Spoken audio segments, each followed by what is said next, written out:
तो चलिए आज जंगल बुक की एक ऐसी कहानी की गहराई में उतरते हैं जो सिर्फ जानवरों के बारे में नहीं है, बल्कि ये कहानी है धोखे की, ताकत के गुरूर की और सच्ची दोस्ती की। समझते हैं मणि का अत्याचार की इस दिलचस्प दुनिया को। कहानी की शुरुआत ही होती है जंगल में गूंजती एक डरावनी चेतावनी से।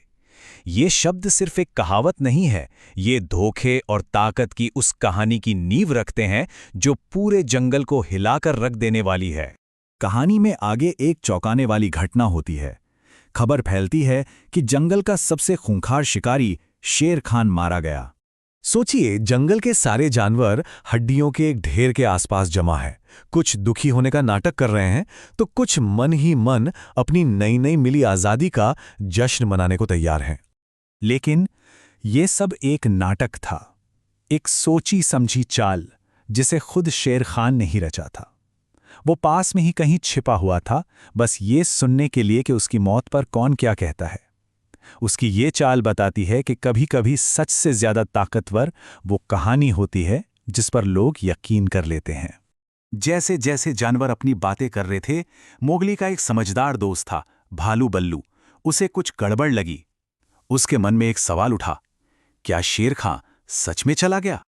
अब जाहिर है बल्लू ने कोई लैब में जाकर कार्बन डेटिंग तो की नहीं, लेकिन उसने वही किया जो जंगल उसे सिखाता है। उसने हड्डियों की जांच की, उन पर जमी मिट्टी की परत, उनका रंग और उन पर उगी काई को देखकर सच्चाई का पता लगा लिया। और उसका शक बिल्कुल सही निकला। जंगल के निशान साफ बता रहे थे कि ये हड्डियां तो सदियों पुरानी हैं। मतलब एक बात साफ थी, शेर खान की मौत एक बड़ा झूठ थी। वो जिंदा था और कहीं आसपास ही घात लगाए बैठा था। लेकिन शेर खान का ये धोखा तो बस शुरुआत थी, एक बहुत बड़ी और खतरनाक योजना का सिर्फ पहला कदम। उसकी असली नजर तो किसी और ही चीज पर थी। जंगल की पुरानी कहानियों में मणि नाम की एक चीज का जिक्र था। कहते हैं ये एक ऐसा जादुई पत्थर था जिसमें जंगल के हर एक जानवर की ताकत समाई हुई थी, और जिसके पास ये मणि हो वो अजेय बन सकता है। और यहीं पर हमें शेर खान की असली सोच का पता चलता है। उसे ताकत चाहिए थी, सम्मान नहीं। वो एक ऐसा राजा बनना चाहता था जिससे कोई सवाल करने की हिम्मत ना कर सके।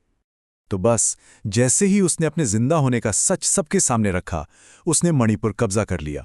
और यहीं से शुरू हुआ उसके आतंक का नया दौर।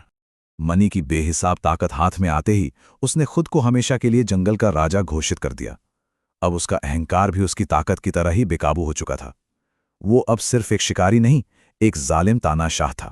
और किसी भी तानाशाह की तरह उसने अपने हुक्म सुनाए।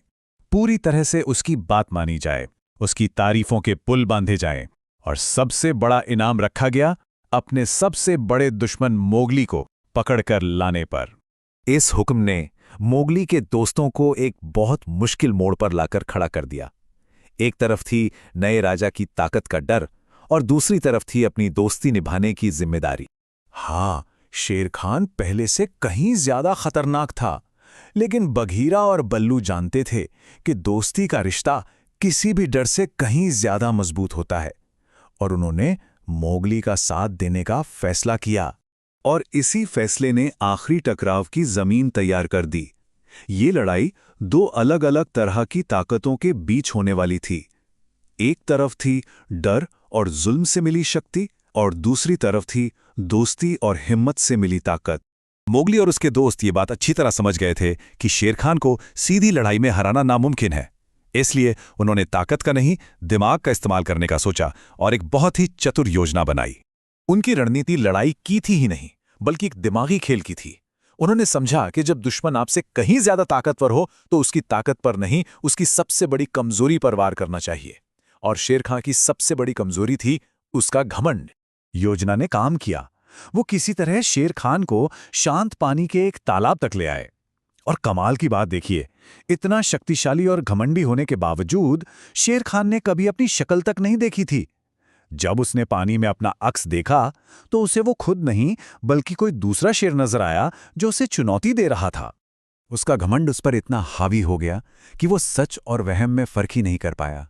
अपने अंधे गुस्से में शेर खान अपनी ही परछाई पर टूट पड़ा, और इसी अफरा तफरी में वो मणि, जो उसकी असली ताकत थी, उससे छिटककर दूर जा गिरी। तो आखिर में शेर खां किसी बाहरी ताकत से नहीं बल्कि अपने ही घमंड से हार गया। और ये कहानी एक बहुत दिलचस्प सवाल पीछे छोड़ जाती है कि सच्ची शक्ति आखिर है क्या? कोई जादुई मणि जो आपको अजेय बना दे, या फिर दोस्तों का वो भरोसा जो आपको कभी अकेला ना छोड़े?